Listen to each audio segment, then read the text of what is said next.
So, meine Lieben, einen wundervollen guten Morgen, guten Tag oder auch wundervollen guten Abend, je nachdem, wann du dieses Update-Video hier zu Gesicht bekommst. Ja, wie ich jetzt schon angekündigt habe, es geht jetzt hier um das Update. Ich möchte dir einmal kurz mit auf den Weg geben, warum ich jetzt hier bewusst ein paar Tage in der Zahl 2 Tage habe vergehen lassen, bevor es zu diesem Video kommt. Tatsächlich habe ich mir ein bisschen mehr Informationen zu diesem Zeitpunkt schon gewünscht. Nichtsdestotrotz, ich werde dir jetzt hier alles ganz transparent mit auf den Weg geben und vorab, weil ich glaube, ich habe sehr, sehr viele Leute dort draußen ein bisschen verunsichert. Das Ganze hat nur bedingt etwas mit RoboForex zu tun. Ja, das heißt, dort ist nach wie vor alles in Ordnung und es ist ein bisschen Panik ausgebrochen, wo überhaupt gar keine Panik hätte stattfinden müssen. Nichtsdestotrotz, wir gehen jetzt einmal kurz gemeinsam in den Chart. Ich werde dir erklären, was ist passiert, wie schätze ich die Situation ein und was bin ich gerade im Background am Versuchen und warum traden wir auch genau aus diesem Grund nicht. Ja, wir gehen jetzt hier einmal kurz gemeinsam in den Chart rein und ich möchte dir einmal ganz kurz, ganz transparent zeigen, was eigentlich passiert ist. So, und zwar habe ich jetzt hier auf meiner linken Seite, bevor wir das machen, muss ich hier einmal noch die Kamera wegmachen, genau. Und zwar haben wir jetzt einmal auf der linken Seite den MetaTrader 4, auf der rechten Seite TradingView, wo wir hier ganz transparent alle Charts uns in einer Art Analysetool hier anschauen können. Das ist das meistverwendete Analysetool dort draußen. Und wir schauen uns einmal ganz genau hier diese zwei Kerzen an. Das sind tatsächlich auch die Kerze, beziehungsweise genau diese Kerze hier. Sorry, genau diese Kerze hier war tatsächlich der Auslöser für unseren Stop-Loss. Ja, wie ich in der Gruppe auch ganz transparent mit durchgegeben habe, unser Stop-Loss lag bei 14.880 Punkte.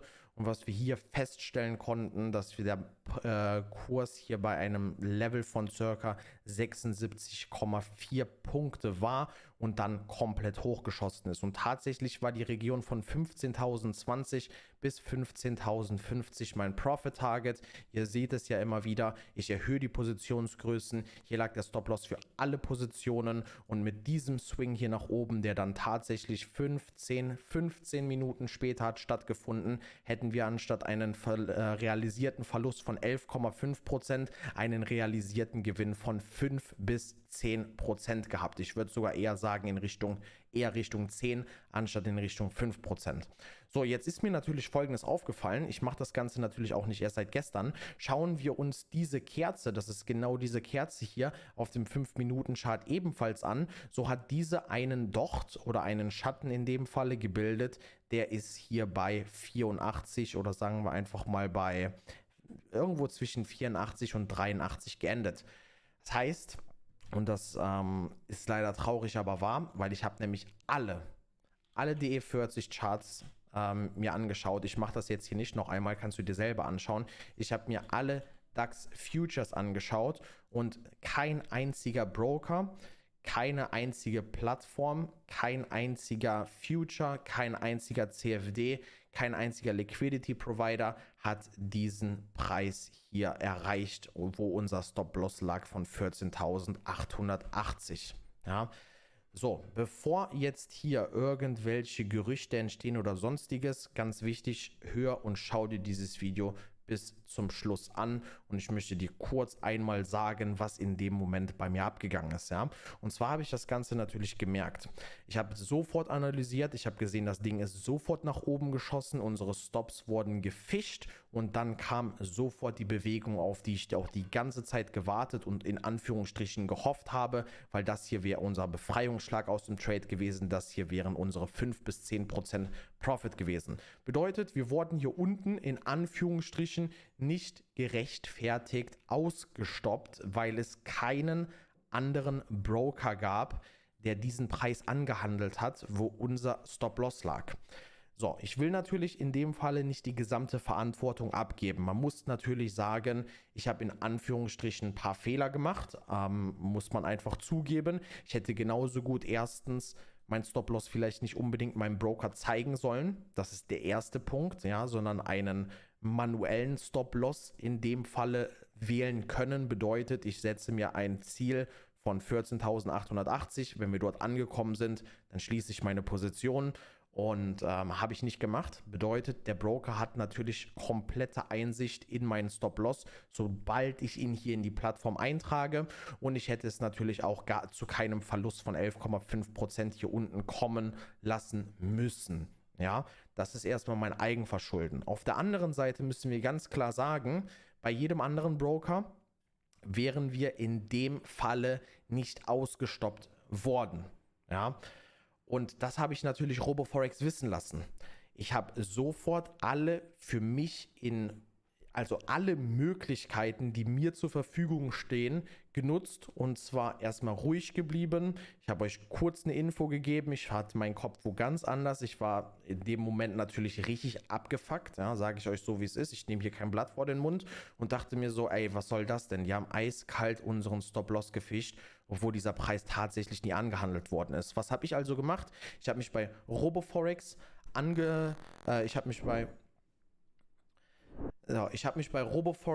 angemeldet, habe sofort Tickets geschrieben, habe sofort meinen Manager kontaktiert, habe gesagt, wir müssen jetzt sofort sprechen. Ich war in der Zeit am Airport gewesen. Ihr wisst, ich bin von Bali nach Dubai geflogen, war noch am Airport, habe gesagt, du rufst mich jetzt sofort an. Ja, du rufst mich jetzt sofort an. Das ist dann auch geschehen. Ich habe die ganze Situation geschildert. Sie haben mich darum gebeten, ein ausführliches Ticket mit meiner Stellungnahme oder mit meiner Sicht der Dinge aufzulegen, also denen einfach eine Stellung zu geben mit allen Order-ID und so weiter. Das Ganze habe ich dann im Airport noch erledigt, beziehungsweise sogar schon im Flugzeug, auf meinem Flugzeugsitz. Und dann ist tatsächlich, und deswegen habe ich gesagt, wir brauchen ein bisschen Zeit, weil die wollten das so schnell wie möglich bearbeiten. Ich habe denen auch direkt gesagt, schau mal, solange diese Situation nicht geklärt ist, und da habe ich natürlich einen Hebel, den ich für uns ausnutzen kann, habe ich gesagt, wir machen keinen einzigen Trade mehr. Ja, ihr profitiert an den Trades, wir profitieren an den Trades und dementsprechend habe ich mich einfach dafür entschieden, wir machen so lange keine Trades, bis ihr das Ding für uns regelt. Ja, und zwar habe ich gefordert, dass alle Trades, die hier unten in den Stop-Loss gelaufen sind, und zwar meiner Meinung nach unberechtigt in den Stop-Loss gelaufen sind, dass all diese Trades annulliert werden und genullt werden, sodass alle Trades, die hier unten geschlossen worden sind, einfach rausfliegen. Ja, wäre zu schön gewesen, wenn die einfach darauf eingegangen wären. Sie haben sich quergestellt und haben mir ihre AGBs zukommen lassen, in denen gesagt wird, dass sie keine Kurssteller sind, sondern lediglich Kurse von ihren Liquiditätsprovidern oder von wem auch immer beziehen und sie selber keinen Einfluss auf diesen Kurs haben. Glaube ich denen tatsächlich auch. Nichtsdestotrotz, da sitzen dann halt andere Leute dahinter, die diese Einblicke haben und vielleicht ein großes Interesse daran haben. Jetzt nicht RoboForex, weil RoboForex laut eigenen Angaben profitiert oder partizipiert nur von den Gewinnen, wie auch von den, was laber ich da, partizipiert nicht an den Gewinnen und nicht an den Verlusten, sondern nur an den Gebühren. Und ich habe jetzt einfach ein bisschen den Hebel nutzen wollen, dass ich gesagt habe, alles klar, wir traden nicht mehr. Dadurch entstehen auch keine Gebühren, dadurch verdient ihr keine Kohle und ich will, dass das geregelt wird. Und ja, mir wurden halt AGBs zugeschickt, mir wurde ein ganz, ganz langer Text zugeschickt, dass es alles in Ordnung sei, dass sie das nochmal geprüft haben mit aller ihrer Aufmerksamkeit und dass es halt nicht möglich wäre, das zu annullieren, weil alles regelkonform gelaufen ist. Wie ich schon sagte, ja, ich war angepisst. Ich habe mir gedacht, was geht denn jetzt hier ab? Jetzt werden hier auf einmal unsere Stop-Losses gefischt. Wie gesagt, ich kann die Schuld nicht komplett von mir abweisen, weil ich hätte es auch besser machen können. Aber per Fakt ist einfach, dass der Preis bei keinem anderen Broker da unten angehandelt worden ist. Jetzt müssen wir einfach mal sagen, wir sind extrem gewachsen, wir sind extrem groß. Wir sind extrem groß. Und irgendwo hat bestimmt jemand ein Interesse daran, uns auseinanderzunehmen und hat das in diesem Falle auch getan. Ja, ich muss da diesbezüglich einfach nochmal ein bisschen vorsichtiger sein, in Anführungsstrichen, aber so ist es jetzt. Das nächste, und das ist auch der Grund, warum ich weiterhin nicht trade, ich habe natürlich darüber hinaus, über den offiziellen Weg, über RoboForex direkt noch ein paar andere Kontakte, die ich dafür aktiviert habe, ja, und zwar ist ja egal. Ich habe auf jeden Fall einen sehr, sehr guten Freund. Das war auch derjenige, der mir den Kontakt direkt zum CEO vermittelt hat. und er hat mich direkt, wir haben uns getroffen, als ich in Dubai gelandet bin, gleich am nächsten Tag oder gleich am gleichen Tag. Ich bin morgens gelandet, ein paar Stunden später saß ich bei dem im Office. Wir haben den Roboforex CEO angerufen. Er selber ist nicht unbedingt mehr im operativen Geschäft tätig und dementsprechend war das für den so, keine Ahnung, was da abgeht, schickt mir mal die Ticketnummer zu und ich werde das halt weiterleiten und habe mich quasi dann von oben hinweg bis zum General Manager hochgekämpft über den CEO. Das ist quasi, der CEO ist natürlich derjenige, dem alles gehört, logisch, der Founder, und darunter ist der General Manager, der im operativen Geschäft tätig ist, und mit dem habe ich jetzt Kontakt. Die wollen das Ganze prüfen. Tatsächlich wollten sie mir bis heute eine Antwort geben, ob wir diese Trades resetten können oder eben nicht. Ich habe die Antwort bis heute noch nicht bekommen. Wir haben nachgehakt und die haben mich gebeten, dafür denen noch 1-2 Tage Zeit zu geben. Ich habe denen gesagt, kein Problem, wir haben alle Zeit der Welt, ihr verdient keine Gebühren mehr, alles ist in Ordnung, mir ist es egal, ich trade nicht, solange diese Sache für uns nicht geklärt ist. In dem Falle geht es nämlich tatsächlich um eine riesengroße Differenz. Ja, es geht darum, dass wir 11,5% Minus eingeloggt haben und vielleicht über diesen Weg die Möglichkeit bekommen, diese Trades zu annullieren, und wenn diese annulliert werden, dann sind wir bei einem Gesamtprofit von 3 oder 4% für diesen Tag, weil die anderen Trades natürlich dementsprechend, die ich davor gemacht habe, davon außen vor bleiben. Das ist also eine Differenz für unser Copy Trading von 15%, wenn wir es mal so grob überschlagen wollen, 15, vielleicht 15,5 oder 16%, und da gebe ich natürlich alles, dass wir die zurückbekommen, weil es meiner Meinung nach, das ist aber nur meine Meinung, nicht rechtens war.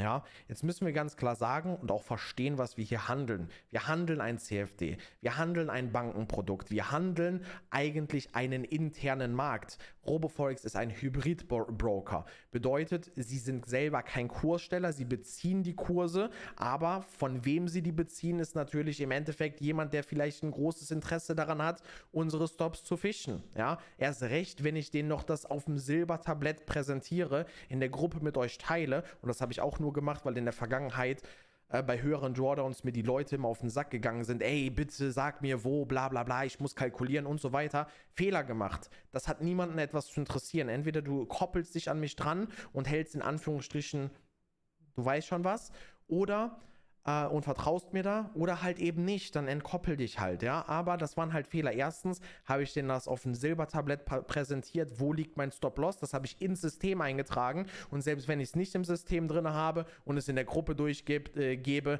glaub mir, die sind auch in der Gruppe, so, und dementsprechend da mein Fehler, aber nichtsdestotrotz trotzdem nicht korrekt in meinen Augen, und deswegen versuche ich gerade einfach alles, um das zu regeln. Ja, so, das ist der erste Grund, weshalb ich, oder der Hauptgrund, weshalb ich eigentlich nicht mehr trade. Und jetzt kommen wir zu einer etwas unschöneren Ansprache, die ich jetzt aber hier halten muss, weil es sind ein paar Dinge, die mich halt extrem niedermachen.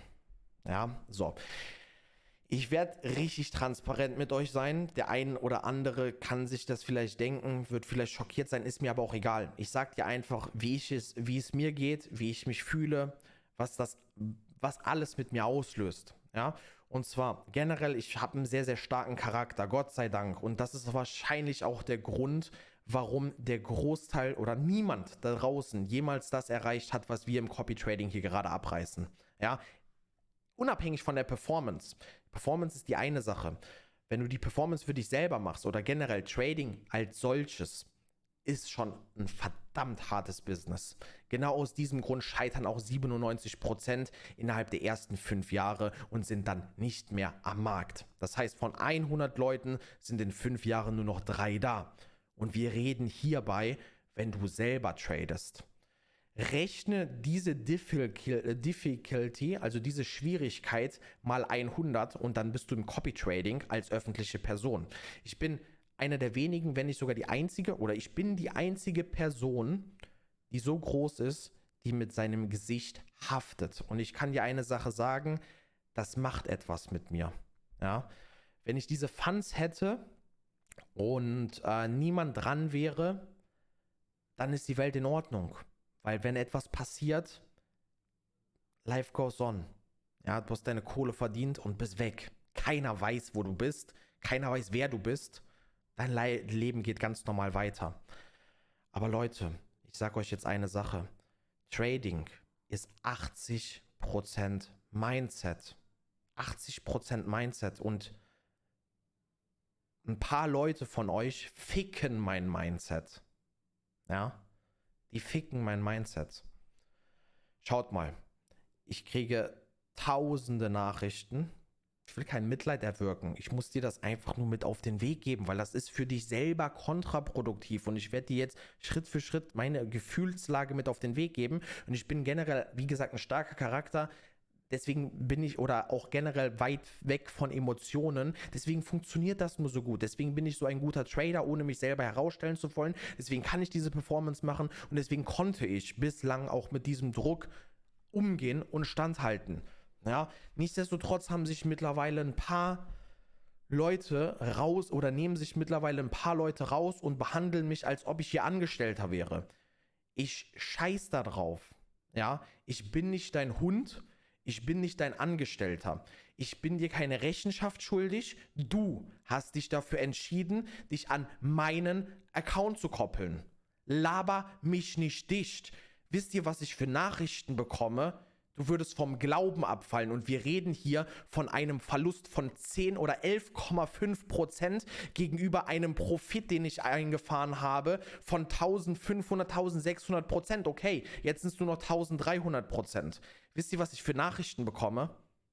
Das ist brutal. Das ist brutal. Das fängt an mit so simplen Sachen wie, super, jetzt hast du die 2 Wochen Performance gerade schön mit einem Trade weggeballert oder innerhalb eines Tages weggeballert. Das sind die korrekten. Es gab jemanden, der stand vor meiner Haustür, ja. Ist eine ganz andere Sache, aber stand vor meiner Haustür. Mittlerweile werde ich auf der ganzen Welt wiedererkannt. Und wir reden hier von 11,5% Minus. Weißt du, was bei mir im Kopf abgeht? Wenn ich hier so welche Nachrichten, teilweise Drohungen erhalte, bei 11,5%, wo soll denn die Reise hingehen, wenn es mal zu einem Verlust von 40, 50 oder sogar 100% kommt? Und ein Totalverlust, das habe ich gesagt, ist jederzeit möglich. Es liegt sogar nach der Erfahrung, die ich jetzt gerade gemacht habe, gerade bei unserer Fundgröße, nicht zu 100% in meinen Händen. Erstens, es ist meine Leistung. Zweitens sind es Finanzmärkte. Dort ist es immer risikobehaftet. Jeder, der dir eine Garantie gibt, der soll seine Schnauze halten und sofort aus dem Scheiß-Business verschwinden, weil da draußen sind verdammt viele schwarze Schafe. Du kannst dein gesamtes Kapital morgen verlieren. Ja, ich kann falsch liegen. Ich kann Scheiße bauen. Ich bin auch nur ein Mensch. Ich bin auch nur ein Mensch. Ich brauche einen freien Kopf. 80% ist Mindset. Leute, die Leute wollen Interviews mit mir. Die Leute wollen scheiß Statements haben. Die Leute gehen mir so auf den Sack. Die Leute wollen hier, wollen da. Schreiben mir, schick mir 500 Fragezeichen. David, unverschämt, dass du mir nicht antwortest. Wenn ich dich finde, dann wirst du sehen und so weiter und so fort. Leute, ich brauche doch meinen Kopf. Was geht denn ab, wenn ich doch so eine Nachricht bekomme? Wie soll ich funktionieren? Ich soll bitteschön eine Performance auf die Beine stellen. Ich soll Interviews führen, ich soll das promoten, ich soll das pushen, ich soll hierfür da sein, ich soll die Frage beantworten, ich soll hier ein Statement abgeben und soll am Ende noch 1% am Tag reinholen. Und wenn ich es nicht mache, bin ich der Arsch der Nation. Und weißt du was? Das geht so nicht. Das geht so nicht. Und das ist der zweite Grund, warum ich im Trading oder gerade eine absolute Pause brauche. Es hat ein Maß erreicht, wir sind so groß geworden, dass wir sind 18.200 Menschen. Ja, jeder von denen schreibt mir eine Nachricht. Jeder will nur das wissen. Bitte David, antworte mir. Bitte hier, bitte das. Nur mir. Ich brauche kurz die Info. Und ich schreibe in die Telegram-Gruppe rein. Leute, lasst mich in Ruhe. Ich kläre, es ist alles in Ordnung. Und trotzdem kriege ich eine Sekunde später, nachdem die Nachricht reinkommt, 500 Nachrichten. Aber David, bitte nur kurz das. Geht es um RoboForex? Aber kannst du mir wenigstens die Info geben? Kannst du das machen? Kannst du jenes geben? Ich möchte ein Statement zu heute. Ich brauche das. Ich brauche jenes. Was geht ab? Was geht ab? Und dann soll ich funktionieren. Merkst du was? Das geht nicht. Das funktioniert nicht. Und deswegen mache ich gerade die Pause. Ich sorge gerade dafür, mit allen mir zur Verfügung stehenden Kräften, Mitteln, dass wir die 15% Differenz zwischen 11,5% Minus und 3% oder 4% Profit, dass wir die gerade zurückbekommen. Ja? Leute, ihr fordert zu viel von einer Person. Ihr fordert zu viel von einer Person und ich kann das so nicht länger stemmen. Ich sag euch eine Sache, ihr tut euch damit doch selber nur den Gefallen. Ich kriege jetzt in den letzten 2 Tagen eine Nachricht oder Nachrichten, hunderte von denen. David, wirklich viel Kraft und das sind hier positive Nachrichten. Viel Kraft, aber da höre ich die Angst, bitte mach unbedingt weiter. Bitte mach unbedingt weiter. Ja, die negativen Nachrichten, Leute, selbst egal welche, all diese Nachrichten, die nur kurz ein Statement, irgendwas hören wollen, einfach nur Gewissen beruhigen. Leute, das ist eine Belastung für mich. Ich bin nur ein verdammter Mensch, Mann. Ja? Und das geht zu weit. Ich kann das nicht stemmen. Ich kann das nicht stemmen, Leute. Die Verantwortung ist immens groß. Schau mal. Trading alleine ist schon hart, aber die Leute wollen so viel mehr. Wenn ich einfach nur traden könnte, wäre die Welt noch halbwegs in Ordnung. Auch das ist schwer, mit die ganze Zeit im Hinterkopf zu haben, boah, du hast da 70 Millionen, boah, du hast da 1800 Leute dran, boah, die wollen alle das, die wollen alle jenes. Ich bin die ganze Zeit nur auf Hochspannung, Und ich kann ja eine Sache sagen, das wird langfristig nicht funktionieren. Deswegen appelliere ich hier an jede. Ich kann das so nicht weitermachen. Ich kann das unter den Umständen so nicht weitermachen. Das heißt, ihr müsst damit aufhören. Und zwar nicht, um mir einen Gefallen zu tun, sondern ihr heult doch rum, wenn ich aufhöre, um euch selbst den Gefallen zu tun. Schau mal, meine Chance gegen mein Risiko. Ja, meine Chance gegen mein Risiko. Es gibt ein paar Idioten da draußen, die haben ihr ganzes Ersparnis da drin. Es gibt noch größere Idioten, die haben ihre Häuser auf Hypothek genommen und haben ihr ganzen Kredit in mein Copy-Trading reingeballert. Was geht ab? Was geht ab? Versteht ihr aber, was das im Umkehrschluss heißt für mich? Das heißt im Umkehrschluss noch mehr Druck. Das heißt im Umkehrschluss meine Chance, darauf wollte ich eingehen, meine Chance ist, ich kann damit Geld verdienen und zwar nicht wenig. Geld ist aber gar nicht meine Motivation. Ich habe das angefangen, um das für meine Community zu machen. Das ist in Maße ausgeschoben. Die sind immens groß. Die sind richtig, richtig groß, ja. Und ich habe genug Geld, um bis an mein Lebensende davon leben zu können. Gut leben zu können. Ich habe auch Gott sei Dank sehr starke Investments getroffen. Das heißt, Geld, meine Chance, Geld, die ist für mich eigentlich gar keine Chance. Ich wollte eigentlich nur meiner Community etwas mitgeben, ja, denen zeigen, dass du mit Trading Geld verdienen kannst, das öffentlich machen, jeden Tag. Mein Risiko, und das ist ein Gedanke, der hat vor ein paar Monaten ganz klein angefangen, ja, ist dann irgendwann ein bisschen verschwunden. Warum, sage ich dir jetzt auch sofort, weil wir seit 6 Monaten 4 Verlusttage, jetzt 5 Verlusttage, der ist meiner Meinung nach nicht berechtigt, aber spielt keine Rolle. Wir haben in 6 Monaten, 5 Verlusttage gemacht und dementsprechend war eigentlich alles die ganze Zeit positiv. Zumindest vermeintlich. Auch trotz dieser Performance habe ich ekelhafte Nachrichten und jetzt ist das halt wieder richtig stark zurückgekommen. Dieser kleine Gedanke, der verschwunden ist wieder zurückgekommen. Der wird immer stärker. Nämlich, ich sag dir jetzt was. Meine Chance ist das Geld und das Geld interessiert mich nicht. Mein Risiko ist mein Leben. Das hört sich jetzt hart an, das ist aber die blanke Realität. Wenn irgendwas mit diesen Funds passiert und du siehst, es ist aus verschiedensten Gründen nicht in meiner Hand, teilweise nicht in meiner Hand, ja, dann bin ich auf der Flucht. Auf gut Deutsch gesagt. Dann wird es Leute geben, Psychopathen geben, die ihr ganzes durch ihr idiotisches Verhalten die gesamte Verantwortung auf mich abgeben, sich überskaliert haben mit dem Account, alles Hab und Gut verloren haben und dann auf der Jagd sind nach mir. Weil ich kann ja eine Sache sagen, wenn Menschen alles verlieren, dann sind die skrupellos und zu allem fähig. Und diesen Gedanken kriege ich nicht mehr aus meinem Kopf. Den kriege ich nicht mehr aus meinem Kopf. Der Gedanke macht mich täglich fertig.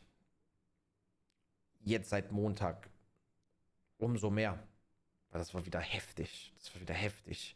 So undankbar, aber so heftig, ne? Dass ich den jetzt gar nicht mehr aus dem Kopf rauskriege. Das heißt, ja, wie soll ich das ausdrücken? Ich sag's euch so, wie es ist, ja.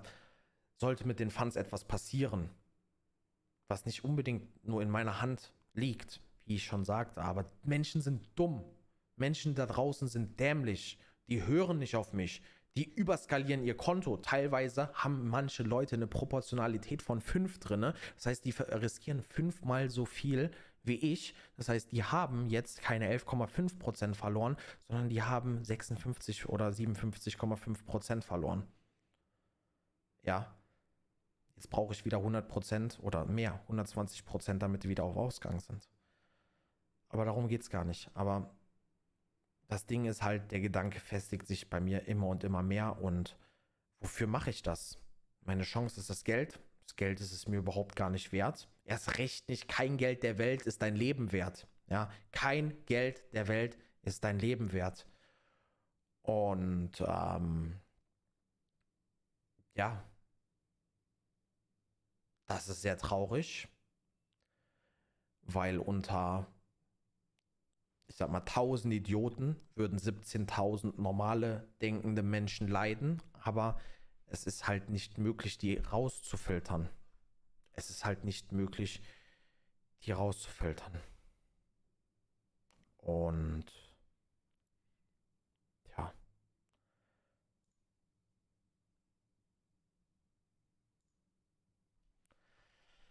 Ja, deswegen, also, ja, was soll ich dazu noch sagen, ne? Ich brauche eine Pause. Ich brauche eine Pause. Ich muss mich setteln. Es ist alles in Ordnung. Wie gesagt, ich regel die Sache bei RoboForex für euch. Ich bin stark genug, um darüber zu kommen, aber ich frage mich halt immer so oder immer stärker, wofür machst du das? Brauchst das Geld nicht? Willst den Leuten einen Gefallen tun? Das ist die einzige Motivation. Du willst den Leuten einen Gefallen tun. Aber sind wir mal ehrlich, würdest du jemandem einen Gefallen tun oder 18.000 Menschen einen Gefallen tun, um dein eigenes Leben zu gefährden, in Anführungsstrichen? Ganz hardcore, drastisch ausgedrückt, ja. Ich bin eine Person des öffentlichen Lebens und liebe das. Ich liebe das, jeden Tag euch mit auf Instagram zu nehmen und so weiter. Das ist aber für mich dann unmöglich, wenn irgendwas passiert und ich weiß, wenn ich jetzt was poste, gleich kommt ein Psychopath, der alles verloren hat und noch mehr, weil der sich einen Kredit aufgenommen hat, weil er sein Haus verloren hat, Frau, Familie, was auch immer. Das kannst du ja gar nicht ausdenken, was passiert. Und es braucht nur einen einzigen von 18.200 Leuten zu geben, der durchdreht. Und dann war's das. Ja, das sind meine Gedanken. Das heißt jetzt nicht, dass ich aufhöre. Zumindest stand jetzt nicht. Das heißt aber, dass ich ein bisschen Abstand gewinnen muss. Deswegen werde ich mich wahrscheinlich zumindest mal vom jetzigen Zeitpunkt, das kann sich jederzeit ändern, ja, dass ich mich jetzt ein bisschen zurückziehen werde. Vielleicht eine Woche, vielleicht auch nur 1, 2, 3 Tage, vielleicht einen Monat. Und ja, nach einer anderen, vielleicht einer anderen Lösung Ausschau halte, was ich auch schon mache. Also im Background passiert deutlich mehr, als du dir überhaupt vorstellen kannst. Aber ja, es gibt auf jeden Fall keinen Grund zur Panik. Bei RoboForex ist zumindest meiner Meinung nach alles in Ordnung. Sie weisen die Schuld in Anführungsstrichen von sich ab, dass sie nicht die Kurssteller sind, was auch logisch ist. Ich glaube denen das, die sind nicht die Kurssteller. Nichtsdestotrotz, das sind meine Ansprechpartner, das ist mein Broker. Mir ist egal, wer die Kurse stellt und ich tue alles in meiner Macht Stehende dafür, dass wir so schnell wie möglich im besten Falle unsere Funds zurückbekommen, also die Verluste zurückbekommen und die Trades einfach annulliert werden. Und ja, das war jetzt hier mein Statement dazu. Ist ein bisschen länger geworden, sorry dafür. Aber ganz wichtig ist, ja, du verstehst jetzt meine Lage. Und es ist nicht immer so einfach, wie es alles von außen scheint. Ja, du als positiver Mensch denkst dir, es ist doch in Ordnung. Wenn jeder so wäre wie ich, dann ist doch die Welt in Ordnung, weil es gibt auch ein paar richtig korrekte, ja. Aber wir sind alle nur Freunde oder der Großteil da draußen sagt jetzt nur, dass er mir alles gönnt und dass ich alles verdient habe, weil ich jeden Tag für ihn das Geld verdiene. Aber was passiert denn tatsächlich, wenn das mal nicht mehr der Fall ist? Und die Leute schreiben mir geschrieben, Alter, die denken, wie gesagt, viele da draußen denken, ich bin ihr Angestellter, dass ich denen was schuldig bin, dass ich das unbedingt zurückholen muss, dass ich das machen muss, dass ich jenes machen muss. Guck mal, ich muss gar nichts. Ja, ich muss überhaupt gar nichts. Und ich bin nicht dein Angestellter. Ich trade meinen Account und du hast dich dafür entschlossen, dich daran anzukoppeln. Und ich mache das auf meinem Wege. Ich weiß, das ist einfach gesagt, der Großteil da draußen versteht es halt trotzdem nicht. Und du kannst daran auch nichts ändern. Egal, was ich dir sage. Ich sage dir jetzt, du kannst theoretisch all dein Geld morgen verlieren. Es ist sehr unwahrscheinlich, aber es ist möglich. Ja. Und überdenk nochmal deine Funds, die du vielleicht drin hast. Und ja, irgendwas wollte ich noch sagen, aber ich glaube, das ist mir jetzt kurzfristig entfallen. Ja, ich wünsche dir, euch einen schönen Abend. Ja. Ähm, und wir hören und sehen uns in Kürze wieder. Ja. Dein David. Ciao, ciao.